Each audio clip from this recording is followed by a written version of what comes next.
Asunto Medellín versus Texas. Este versa en la detención de José Ernesto Medellín, el culpable de violación y homicidio de dos jóvenes, una de 14 y una de 16 años.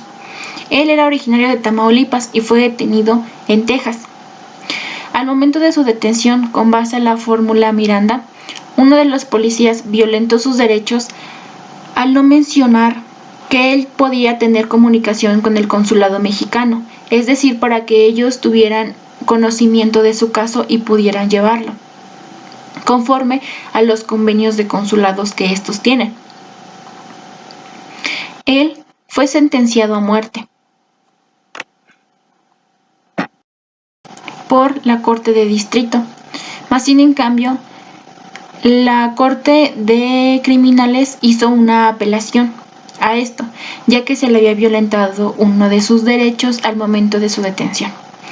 Al tratar de manifestar esta situación y tratar de interponer un recurso, se le desecha al manifestársele que su recurso prescribió, o sea, que caducó. Durante un proceso se tiene un término de tiempo en el que puedes interponer recursos. Efectivamente, el tiempo ya había prescrito, ya que este recurso lo pudo interponer en su juicio principal o incluso en la revisión del juicio, y no fue así, o sea que el recurso ya no podía proceder. Su segundo intento fue el recurso habeas corpus, que también fue deshecho por la misma situación, que el recurso había prescrito, ya no tenía procedencia en el caso. En un tercer intento, mientras él esperaba una respuesta, fue emitida su sentencia, en la cual se le sentenció a muerte y se determinó lo que hoy conocemos como el caso Avena, en donde consiste que él, como otros 52 nacionales mexicanos, habían sido detenidos donde se les violentaron sus derechos. Este derecho está estipulado en el artículo 36 del Convenio de Viena. Al interponer el recurso certiorini, el presidente Bush, el presidente en ese entonces, lo desecha, aunque había tenido considerado el revisar nuevamente dichos casos. Pero al haberlo desechado, fue donde intervino el agente del consulado mexicano. Y fue aquí donde se comenzó a dar una disputa internacional, en el que se encontraron 52 detenidos mexicanos por haber cometido crímenes en otro país, donde precisamente 50 de estos detenidos fueron violentados sus derechos del artículo 36. Al momento en que México tuvo conocimiento, 29 de ellos ya estaban en sentencia y otros 24 estaban siendo juzgados por motivos distintos. Al momento de querer llevar estos casos, 24 de estas apelaciones fueron desechadas y otras 25 estaban en espera, pero no tenían esperanza de tener una respuesta favorable. En este caso, el gobierno americano no consideraba llegar a la ejecución de un nuevo mecanismo para juzgarlos porque exponía dos motivos. Uno de ellos era el principio general de no intervención en asuntos de otro estado o internos del estado, ya que manifestaba que si este poder, o sea la corte,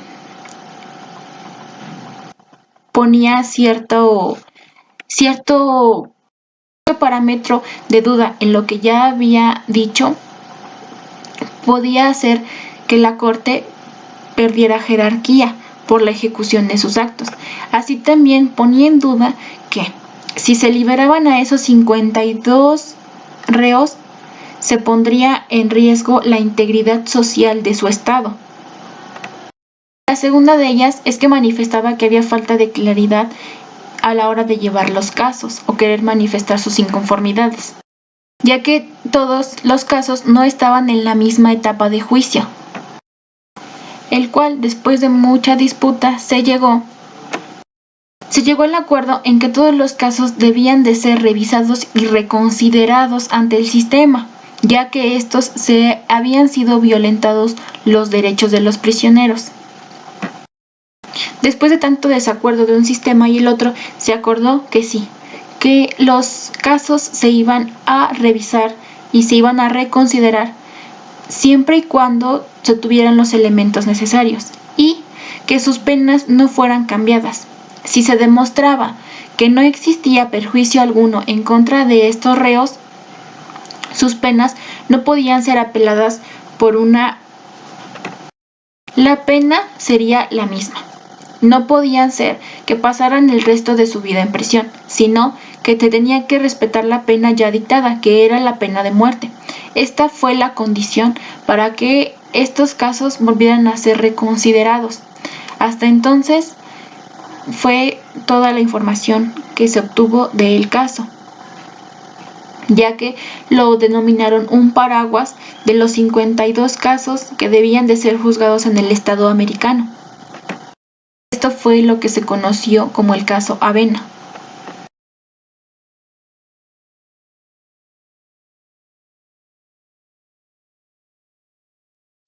La pena de muerte en los antecedentes históricos de la historia del derecho mexicano comienza en el derecho azteca, que se caracterizaba por sus penas dolorosas y mutilantes, como era el descuartizamiento, la horca, los azotes, etc. Así también se siguió conociendo hasta la Inquisición. En la Inquisición era una práctica muy común, incluso siguió así hasta la independencia, hasta el primer Código Penal de México, que estableció la pena de muerte, pero con ciertas reglas, que incluso no se sabe si lo mejoró o lo empeoró, porque una de esas reglas era la no compasión, es decir, que se debía de hacer pasar al delincuente o al que tenía que pagar en ese entonces cierta humillación antes de la hora de su muerte. El Código Penal de 1869, constituido en la Constitución de 1857, donde se catalogó a la pena de muerte para sanción de todos los delitos. El Código Penal de 1871, mejor conocido como el Código Juárez o el Código Martínez de Castro, este código consideró el desechamiento de la pena de muerte. Aunque sus miembros lo consideraron, no se pudo aprobar que desapareciera, porque a pesar de que sentían que era una práctica innecesaria y cruel, aparte de exhibicionista, creían que ponía en riesgo la estabilidad social, ya que por evidencia no tenían un buen sistema. Entonces, al eliminarla, la seguridad disminuiría incluso. En la historia, el único avance que pudo tener fue que se pudo reglamentar que esta pena ya no se ejecutará ni a hombres ni a mujeres mayores de 60 años y que ya no fuera una práctica humillante, simplemente fuera la pena de muerte en el momento de su muerte y nada más, aunque se seguía notificando a la gente de manera pública. Se ponía el domicilio, el lugar en donde se llevaría a cabo la ejecución, el nombre del prisionero y el delito por el que estaba condenado. Sin en cambio, el Código de Procedimientos Penales llegó para decidir que solamente podían presenciar dicho acto testigos que estuvieran aprobados por el sistema y únicamente también testigos que el reo estuviera dispuesto a admitir, que en estos casos eran como creencias o cuestiones religiosas, que podía ser un sacerdote, un padre, cosas así, que con las que el prisionero requiriera o pidiera que estuvieran presentes. Eso fue hasta el Código Penal de 1929, el que eliminó completamente esta pena. Siguiendo esta legislación hasta el Código Penal de 1931, que siguió con el mismo orden en dejar eliminada completamente la pena de muerte, ya que también creía que era una práctica innecesaria y violenta. El Código Penal del 2002 tuvo un avance en su legislación al seguir con las mismas condiciones en las que no existiera la pena de muerte. El derecho internacional con la pena de muerte tiene suma relación, ya que el derecho internacional interviene en los convenios y tratados, así como los derechos que hemos tenido. La pena de muerte violenta uno de nuestros derechos, es por eso que tienen suma relación. Esos fueron los últimos años que reflejaron un avance en las legislaciones hasta el 9 de marzo del 2009 que en Coahuila se propuso volver a imponer la pena de muerte a delincuentes con delitos como homicidio, terrorismo y secuestro. Estos delitos creían que eran calificados merecedores de la pena de muerte. Aunque este partido que lo propuso dio argumentos para que esta se aprobara, fue desechada, ya que sería solamente como volver a la historia violenta de antes. En conclusión, el volver a fomentar la pena de muerte en México solamente sería fomentar el coraje de la sociedad ante el sistema que tenemos, ya que se conoce claramente que no tenemos un sistema que realmente haga justicia. Sería propiciar la violencia en la sociedad, sería volverles a fomentar el decir, hacemos derecho por nuestra propia mano incluso. Además de que México se caracteriza por sus derechos humanos. Al momento de México volver a aceptar la pena de muerte, estaría violentando uno de nuestros derechos, que es el derecho a la vida, un derecho que respalda firmemente nuestra Constitución, o sea, sería contradecir a nuestra máxima ley. Algo que nos caracteriza como sociedad es la civilización que hemos alcanzado hasta hoy en día.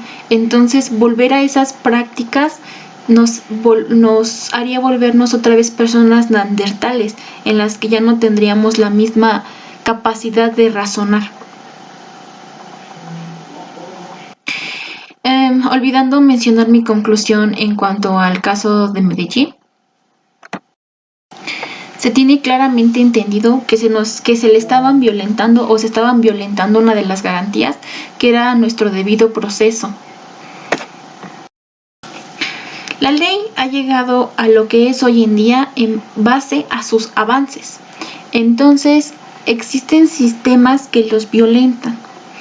Pero al estar violentando esto, no solamente violentan la integridad de la persona a ser juzgado como debe, sino violentan los códigos, los convenios, lo que la ley tiene establecido. Es como decir que era una coincidencia muy clara. Nosotros que como conocedores del derecho sabemos que al no respetar esos términos, ciertos derechos que tú tienes dentro de un proceso se caducan, porque debes de manifestar tus inconformidades en cierto tiempo. Si no, perderías credibilidad. Entonces era una casualidad enorme que no se les comunicara a los prisioneros que debían de tener comunicación con sus consulados, y al momento del consulado ser conocedor de dicho caso, era demasiado tarde. Entonces se puede considerar que era como en su beneficio, en beneficio del sistema, para decir simplemente eres culpable y nada más. Entonces deben de siempre respetar cada uno de los pasos del derecho, tiene un porqué.